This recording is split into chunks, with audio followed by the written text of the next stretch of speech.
బైరెడ్డి సిద్ధార్థ రెడ్డి, నువ్వు నిన్నేదో బయటకొచ్చేసి ఇన్ని రోజులు ఎక్కడ దాముకున్నావో తెలియదు. ఈ రోజు బయటకొచ్చి ఎలా మాట్లాడుతా ఉన్నావంటే నీకు అసలు రాజకీయ అవగాహన ఉందా? లేకపోతే ఏదో నోటికొచ్చింది మాట్లాడదామని వచ్చావో అర్థం కావటంలే.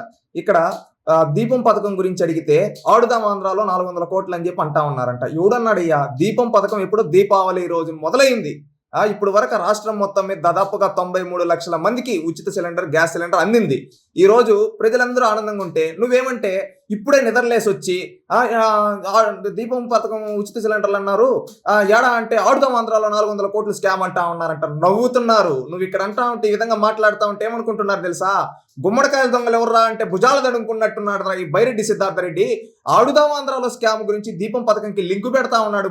మతి ఉండే పెడతా ఉన్నాడా? ఎందుకంటే దీపం పథకం ఆల్రెడీ దీపావళి రోజే మొదలైపోయి ఆల్రెడీ రాష్ట్రం మొత్తం మీద 93 లక్షల మంది మహిళలకి ఉచితంగా ఇస్తే ఈ బైరెడ్డి సిద్ధార్థ రెడ్డి ఆడుదాం ఆంధ్రాలో స్కామ్ అంటున్నాడు.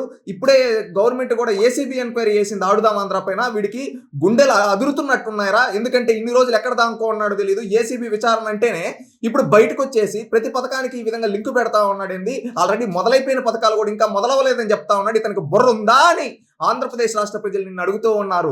బైరెడ్డి సిద్ధార్థ రెడ్డి, ఎందుకు ఆడుదాం ఆంధ్ర గుర్తుకొచ్చింది నీకు? ఇన్ని రోజులు నువ్వు ఎక్కడ దాంకో ఉన్నావు? ఇన్ని రోజులు ఏ రోజు ప్రజా పోరాటాలకు రాలా.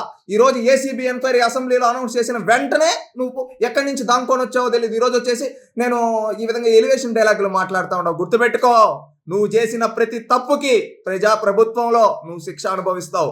ఈరోజు దీపం పథకం గురించి నువ్వు మాట్లాడే ముందు, దీపం పథకం ఆల్రెడీ నవంబర్లో మొదలైపోయి రాష్ట్రం మొత్తం 93 లక్షల మందికి మహిళలకి ఈ రోజు దీపం పథకం తెలుగుదేశం కూటమి ప్రభుత్వం ఇవ్వడం జరిగింది. అది గుర్తుపెట్టుకో. మళ్ళీ ఇంకొకటి అంటా ఉన్నావు, తల్లికి వందనం గురించి అడిగితే, మళ్ళీ అదేవిధంగా అన్నదాత సుఖీబాబు గురించి అడిగితే అది క్లారిటీగా గౌరవ మంత్రివర్యులు నారా లోకేష్ గారు కావచ్చు, గౌరవ ముఖ్యమంత్రి నారా చంద్రబాబు నాయుడు గారు కావచ్చు, శాసనసభ సాక్షిగా చెప్పడం జరిగింది. మే నెల నుంచి మేము తల్లికి వందనం అదేవిధంగా అన్నదాత సుఖీభవ ఇస్తున్నామని బడ్జెట్ లో కూడా ఆల్రెడీ అలకేట్ చేయడం జరిగింది. గతంలో మీరు 45 లక్షల మందికి అమ్మఒడి అని చెప్పిస్తే ఈ రోజు దాదాపుగా 60 లక్షల మందికి పైగా తల్లికి వందనం ఇస్తూ ఉంది కూటమి ప్రభుత్వం.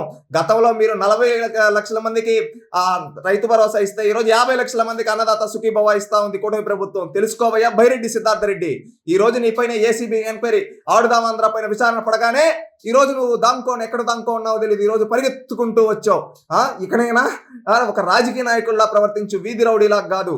ఒక హుందాతనం అనేది ప్రవర్తించు. ఎందుకంటే ఏదో గాలి మాటలు మాట్లాడి దానికి మ్యూజిక్లు పెట్టి బయట వదులుతాం, సోషల్ మీడియాలో తిరుగుతూ ఉంటాయి అనుకుంటే ఆ రోజులు పోయాయి. బైరెడ్డి సిద్ధార్థ రెడ్డి గుర్తుపెట్టుకో, కూటమి ప్రభుత్వం ప్రతి ఒక్క పథకం అమలు చేస్తూ ఉంది. ఈ రోజు మళ్ళీ ఇంకొకటి నువ్వేదో అంటున్నావు, వల్లభనేని వంశీని అరెస్ట్ గురించి, పోసాని కృష్ణమురళి బూతులు మాట్లాడిన వాళ్ళని అరెస్ట్ చేస్తారు. తప్పు చేసిన చీడ పురుగుల్ని సమాజం నుంచి ఏరి పారేస్తారు. దానికి ఎందుకు నువ్వు భయపడతా ఉండవు? నీకేముందిలే విలువలు. సొంత అక్క పార్లమెంట్ ఎంపీగా ఆ రోజు కంటెస్ట్ చేస్తే నంద్యాల నుంచి ఆమెను కూడా వ్యక్తిగత హననం చేసిన నువ్వు, నీ చెంచాల చేత ఆ ఆడబిడ్డని, నీ ఇంటి ఆడబిడ్డని కూడా తిట్టించిన నువ్వు, ఈరోజు నీకేం తెలుసులే విలువల గురించి? దాన్ని నీ నుంచి ఇంకేం ఎక్స్పెక్ట్ చేయగలుగుతాం? ఇకనైనా పద్ధతి మార్చుకో.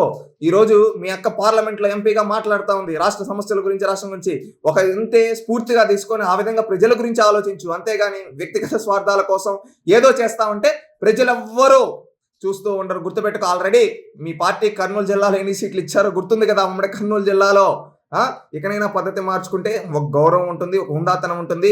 నువ్వు ఇప్పుడు మాట్లాడేవన్నీ ఆడుదాం ఆంధ్ర అంటా ఉంటేనే నీకు ఎలా గుండెలు దడబుట్టిందో అర్థమవుతా ఉంది. ఇన్ని రోజులు దాంకో ఉన్నోడివి ఇప్పుడు ఏసీబీ ఎంక్వైరీ పడగానే బయటకు వచ్చావంటే రేపేమంటే నిన్ను కూడా రేపో ఎల్లుండో ఏదో ఒక తప్పులో నిన్ను ఎత్తే ఆ రోజు నేను కూడా ప్రజా పోరాటం చేశా అని చెప్పి గాలి మాటలు చెప్పడం కోసం ఈ రోజు బయటకు వచ్చి ఎలివేషన్ మాటలు ఎంక్వైరీలు పడిన తర్వాత ఇకనైనా ఆ పద్ధతి మార్చుకో.